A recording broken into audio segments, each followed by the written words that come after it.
There is a place in the northern part of Tehran, the capital city of Iran, that most people have never heard of. It sits quietly at the foot of the Elborz Mountains. From a distance, it looks like any ordinary building complex: walls, gates, guards. Nothing special. Tourists drive past it. Families walk by it. The city hums around it. But if you ask the people of Iran, the ones who know, they will lower their voice when they say its name. Evin. Just that one word. And the room goes quiet. Because Evin is not just a prison. It is something else entirely. It is a place where people go in and come out changed forever. A place where some go in and never come out at all. Not through the front gate. Not through any official tour. But through the words of the people who lived it. The survivors. The witnesses. The ones who came out the other side and decided the world needed to know. What you are about to hear is not a movie. It is not fiction. Every single thing in this documentary is real. Every name is real. Every cell is real. Every sound that prisoners heard in the dark, real. So, if you think you know what a prison looks like, what it feels like, prepare to think again. Because Evin is unlike anything you have ever imagined. Before we go any further, if you're new here, welcome to Crim Reportive. We cover the stories the world forgets. The ones that happen behind closed doors, behind walls, behind silence. Hit that subscribe button right now and turn on notifications, because what's coming next in this documentary is something you will not want to miss. The year is 1972. Iran is ruled by a king, the Shah, named Mohammad Reza Pahlavi. He is powerful, wealthy, and surrounded by enemies. Not enemies from outside the country. Enemies from within. People who disagree with the way he runs things. Students. Writers. Activists. Anyone who dares to speak up. So the Shah builds a prison. A special one. A modern one. Designed not just to hold people, but to control them. To silence them. To make them disappear from public life without anyone asking too many questions. He calls it Evin Prison. It is built on the outskirts of Tehran, tucked into the mountains, where the noise of the city cannot reach it easily. Where screams, if there were any, would not travel far. In those early years, Evin held communists, socialists, and Islamic activists, anyone who threatened the Shah's power. The Shah's secret police, known as Savak, ran the prison with an iron hand. Torture was not a secret. It was a tool. But here is the twist that history rarely tells you. Many of the men who were tortured inside Evin under the Shah went on to run Evin after the Shah was overthrown.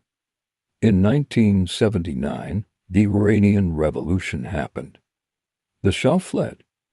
A new government took over, an Islamic republic led by Ayatollah Khomeini. And the men who had been the prisoners. Many of them became the guards, the interrogators, the wardens. You would think these men who had suffered inside those walls would tear the place down, close it, make it a museum, a monument to never again. Instead, they kept it open, and they filled it back up. The new Islamic Republic had its own list of enemies now. Former supporters of the Shah, liberals, women's rights activists, members of different political groups, Christians, Jews, members of a religion called the Baha'i Faith, and journalists, always journalists. Within just a few years, Evin went from being the Shah's tool of silence to the Islamic Republic's tool of silence. Different rulers, same walls, same darkness. But something changed in the 1980s that would define what Evin truly was and what it would become. Something happened inside those walls that was so terrible, so massive, and so carefully hidden that even today, decades later, the full truth has not been told. But first, you need to understand the building itself, because Evin is not just one prison. It is many prisons inside one place. Picture a large compound. Walls within walls. Gates within gates. You walk in through the main entrance, and then the world outside disappears. The sound of Tehran, the traffic, the people gone. All you can hear is the echo of footsteps on concrete. And silence. The prison is divided into wards. Each ward is almost like a separate world. There is the general ward, where regular criminals, thieves, drug dealers are held. These sections are crowded and rough. But they are not the part of Evin that people are most afraid of. No. The sections that make people's voices drop, the sections that survivors speak about with shaking hands, are the political wards. Ward 240, Ward 2A. And above all, Ward 209. Ward 209 is not run by ordinary prison staff. It is controlled by Iran's Ministry of Intelligence, the government's most powerful spy agency. Later, the Islamic Revolutionary Guard Corps, known as the IRGC, took control of other key sections, including the feared Ward 2A. These are not the people you see in uniform on the street. These are intelligence agents.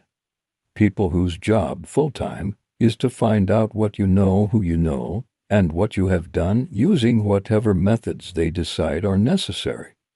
And the methods, we are about to talk about the methods. When a political prisoner arrives at Evin, most of them describe the same experience. It begins not with a cell, but with a blindfold. The moment they are brought through the gate, something is wrapped around their eyes. From that point on, they cannot see where they are going. They are guided, pushed, sometimes, through corridors, upstairs, downstairs, through doors they cannot count. The blindfold is not just to stop them from seeing the building's layout. It is the first psychological move. It is designed to make you feel helpless from the first moment. To tell your brain, you are no longer in control of anything.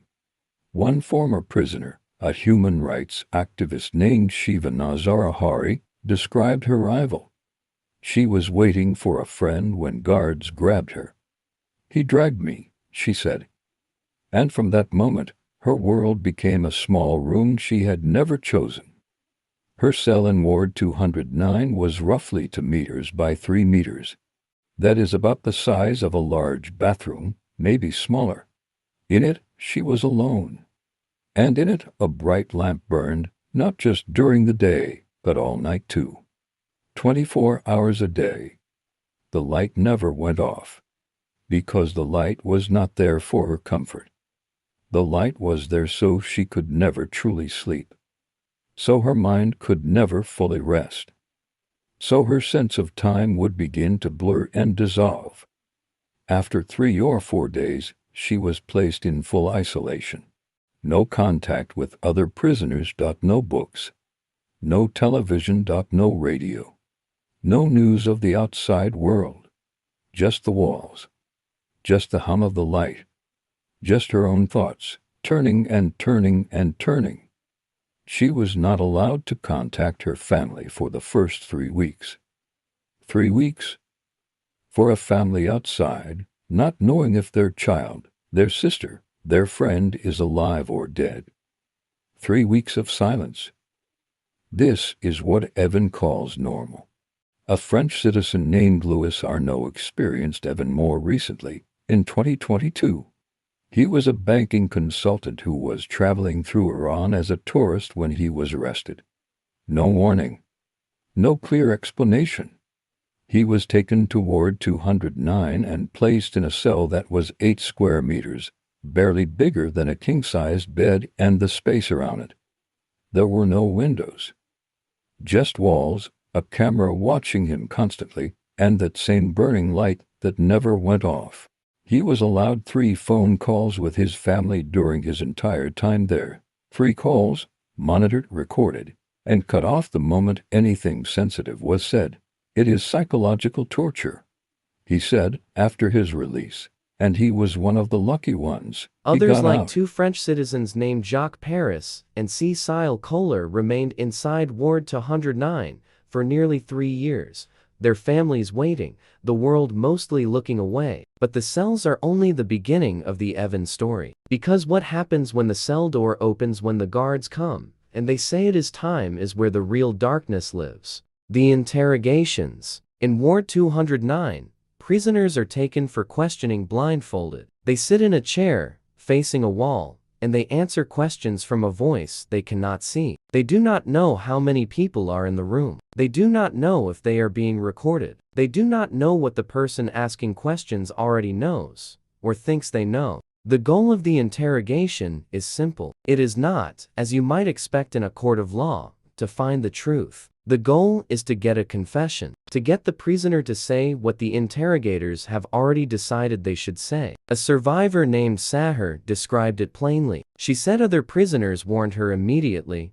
confessions are crucial. Don't confess. In Evin, a confession is one of the main things a judge uses to decide your fate. She was interrogated for hours at a time. The interrogators went through her phone, every photo, every video, every message. They asked her why, in old family pictures, she was not wearing a hijab. They asked her why she had danced to music in a supermarket. They asked about a swimming pool gathering with relatives, things that, in most countries, would be considered completely private, personal, normal. In Evin, they became evidence. Right now, drop a comment below and tell us, had you ever heard of Evin Prison before today? Because most people haven't. And that's exactly why stories like this need to be told. Comment Evin below if this is your first time learning about this place, and let's see how many of us are just now finding out the truth.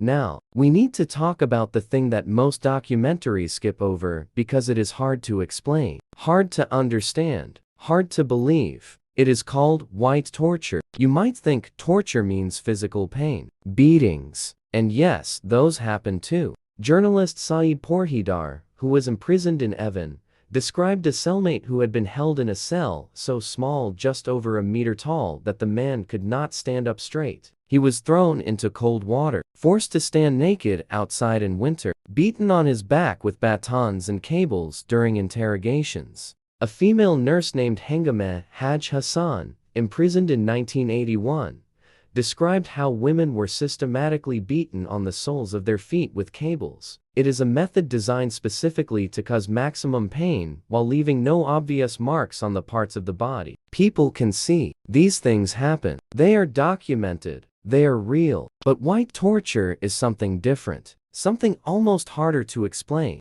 White torture is when you hurt someone without touching them at all. It is the light that never turns off. It is the silence so complete that you start to hear things that are not there. It is the weeks of solitary confinement. No human voice, no human face, no connection to any other living person. It is the endless waiting, not knowing when the door will open next, not knowing what day it is, not knowing if anyone outside knows where you are. Psychologists who study what happens to the human brain under these conditions say that, within days, the mind begins to break down. People start to see things, hear things. They lose track of what is real. Their sense of self, who they are, what they believe, begins to crack. And then, just when a prisoner is at their most fragile, the interrogators walk in with a pen and a piece of paper. Sign this. Confess. And it stops. Some people signed, not because they were guilty, but because the human mind can only take so much before it searches desperately for any exit, any door out of the darkness. And the confessions they signed would later be used against them in court, in show trials that were decided before they even began. One prisoner, a Swedish-Iranian scientist and academic named Ahmadreza Jalali, was placed in solitary confinement for over 100 days with the lights in his small cell burning 24 hours a day. The United Nations described his situation as truly horrific. They said his treatment amounted to torture. He lost weight dramatically. He developed stomach problems, breathing problems, He had trouble speaking, and hanging over, all of it like a sword above his head, was a death sentence for espionage, in a trial that the unsaid was filled with violations, with no fair process, with a confession that, by every account, was forced. As of recent reports, Ahmadreza Jalali has been held at Evin for nearly 9 years. 9 years. But here is what makes Evin unlike almost any other prison on earth. It is not just what happens inside the walls to the prisoners. It is why certain prisoners are there at all. Because some of the people held in Ward 209 are not there because Iran believes they are truly dangerous. They are there because they are valuable. They are tourists, journalists, academics, business people, dual citizens, people who hold both Iranian citizenship and the citizenship of another country. Americans, French, Swedes, Italians, British. These people are arrested often without warning, often while simply visiting family or doing their jobs, and placed inside Evin. And then Iran waits. Waits for what? For a phone to ring, for a government to offer something, for a negotiation to begin, because the people inside those cells are not just prisoners. They are, to the Iranian government, bargaining chips, human leverage, cards to be played at the international table when Iran wants something, a prisoner of its own released, sanctions lifted, money unfrozen, recognition given. This is the world inside Evin that most people have never been told about. Because there is something else, something that happened inside Evin in one terrible season that is so dark, so massive, and so carefully buried that governments still refuse to fully address it. Something that happened in 1988, in the summer, behind closed doors and sealed gates. We will tell you exactly what it was. In the summer of 1988, a shadow fell over Iran. A wave of state-sanctioned executions swept through prisons across the country, targeting thousands of political prisoners. This dark chapter, often shrouded in silence and denial, remains one of the most tragic events in modern Iranian history. What led to this moment? And why does it still resonate so deeply today? To understand 1988, we must go back to the end of the Iran-Iraq War. On July 20, 1988, Iran accepted an unbrokered ceasefire, a decision that Ayatollah Khomeini famously compared to drinking a cup of poison. Just days later, an armed opposition group, the People's Mujahedin of Iran, or MEK, launched a military incursion into western Iran from their bases in Iraq. The attack, named Operation Eternal Light, was quickly and decisively crushed by Iranian forces. But the aftermath inside Iran's prisons was catastrophic. In the wake of the MEK's failed offensive, a secret fatwa was issued by Ayatollah Khomeini. This decree established what would become known as death commissions in prisons throughout the country. These commissions were composed of a religious judge, a prosecutor, and an intelligence official. Their task was simple and brutal: to reinterrogate political prisoners, many of whom were already serving sentences handed down by the revolutionary courts. The questions were not about their original crimes. Instead, they were designed as loyalty tests. For prisoners affiliated with the MEK, they were asked if they were willing to condemn their organization, identify former comrades, and express loyalty to the Islamic Republic. For leftist prisoners, like communists and socialists, the questions probed their faith. Are you a Muslim? Do you pray? Do you believe in God? There was no room for ambiguity. Any answer deemed unsatisfactory, any hesitation, could be a death sentence. The prisoners had no access to lawyers, no right to appeal. The process was swift and merciless. Those who failed the interrogation were labeled apostates or enemies of God. They were blindfolded, loaded onto trucks, and taken to secret mass graves. The exact number of victims is still debated, as the Iranian government has never officially acknowledged the scale of the executions. However, human rights organizations and former prisoners estimate that between 4,000 and 30,000 people were executed in a matter of months. Entire prison wards were emptied. Families were left in the dark, desperately searching for information about their loved ones. For years, many were told their family members were still alive, only to later be given a small bag of their belongings without any explanation of their fate. The pain of 1988 is a wound that has never healed. The mass graves remain unmarked, and the officials who served on the death commissions have never been held accountable. In fact, some have gone on to hold high-ranking positions in the Iranian government, including former President Ibrahim Raisi, who was a key member of the Tehran Death Commission. This event is not just a tragic piece of history, it is a living injustice. The families of the victims, known as the Mothers of Kavaran, continue to demand truth and accountability. They gather at the suspected sites of mass graves, risking arrest to keep the memory of their loved ones alive. Their courage is a powerful testament to the enduring human spirit in the face of immense tragedy. The story of 1988 is a stark reminder of what happens when due process is abandoned and ideology is used to justify mass violence. It's a story of thousands of lives cut short, of families shattered, and of a nation still grappling with the ghosts of its past. By remembering these victims and supporting the families who seek justice, we ensure that their stories are not forgotten and that the demand for truth echoes for generations to come. Thank you for watching. Don't forget to subscribe for more deep dives into critical historical events. Iran's government said it was a fight between prisoners, that some inmates had set fire to a workshop, that it had nothing to do with the protests happening across the country. But witnesses told a different story. 6 sources told Reuters that 2 days before the fire, a riot police unit had arrived at Evin without any explanation, and had begun patrolling the corridors banging batons on cell doors, shouting. When some prisoners responded by shouting slogans against the government, the situation escalated. At least 8 prisoners were confirmed dead. Dozens more were injured. One of the building's satellite photos confirmed it had its roof burned away. American prisoners inside called their families to say they were alive.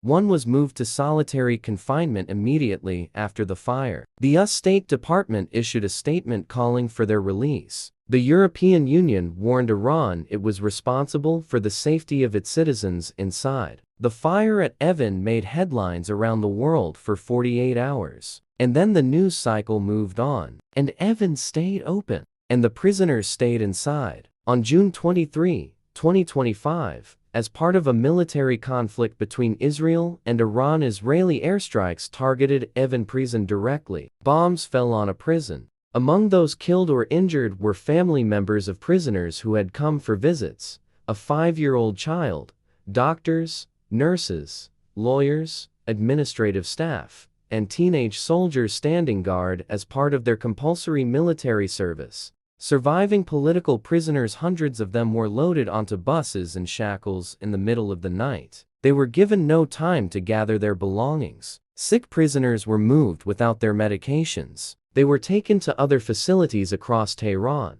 some of which Human Rights Watch described as overcrowded, filthy, and infested with insects. And here is the detail that perhaps says everything about how Evin works. Even in a moment of chaos and crisis, as the prisoners were being transferred out of the burning complex, guards reportedly tried to separate one specific prisoner from the group. That prisoner was Ahmadreza Jalali, the Swedish-Iranian academic, the one who had been in solitary confinement for over 100 days, the one on death row for a forced confession of espionage. The one that Amnesty International says is being held as a human hostage. The other prisoners, according to accounts, physically stopped the guards from separating him. Even in the middle of bombs and fire and chaos, the prisoners protected each other. As of today, March 2026, Evin Prison is still operating. In the weeks following the Israeli strikes, prisoners were gradually returned to the damaged facility. Iranese riot police, a different force from the regular guards, reportedly took over control of the prison entirely.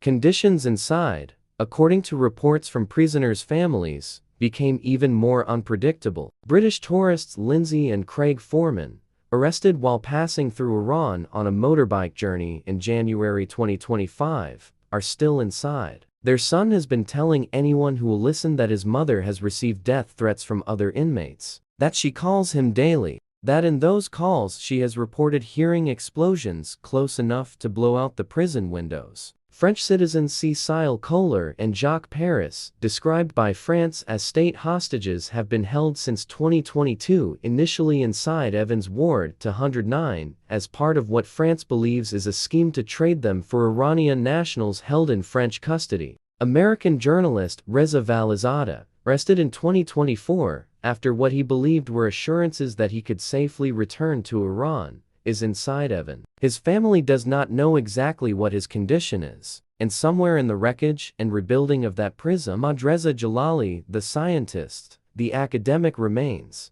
still under a death sentence, still waiting. It is not a secret facility deep in a desert. It is not buried underground somewhere. It sits in a residential neighborhood in North Tehran. There is a popular park right next to it, a tea house, a restaurant. Families walk past it on weekends. Children play nearby. It is hidden only by the one thing more powerful than any wall: the fact that most of the world chooses not to look. In 2018, the United States government placed Evin Prison on a sanctions list for serious human rights abuses. In 2025, the European Union sanctioned the prison's director by name, Hedayatollah Farzadi, holding him personally responsible for arbitrary solitary confinement and the denial of basic rights to political prisoners. The UN has called for investigations. Human rights organizations have documented everything they can reach. Survivors have written books, given testimonies, stood before international courts. And still, behind those walls that look so ordinary from the outside, the lights in certain cells never go off. The blindfolds are still put on at the gate. The questionnaires are still filled out. The interrogations still happen in rooms where a person sits facing a wall and answers to a voice they cannot see. Evin University, some call it, because so many professors and writers and thinkers have been held there. Because people have learned things inside those walls, about human nature, about power, about silence, about survival that no classroom could ever teach. But Evin is not a school. It is a mirror, held up to the face of the world. And in that mirror, the world can see exactly what happens when power is never questioned, when silence is enforced not just by walls, but by indifference, and when the people who should speak choose to look away. The prisoners inside Evin, the ones who are there right now, tonight, while you watch this, are not abstractions. They are not statistics. They are people with families who are awake right now, staring at a ceiling, wondering if the phone will ring tomorrow. The least we can do, the very least, is know their names, and refuse to forget.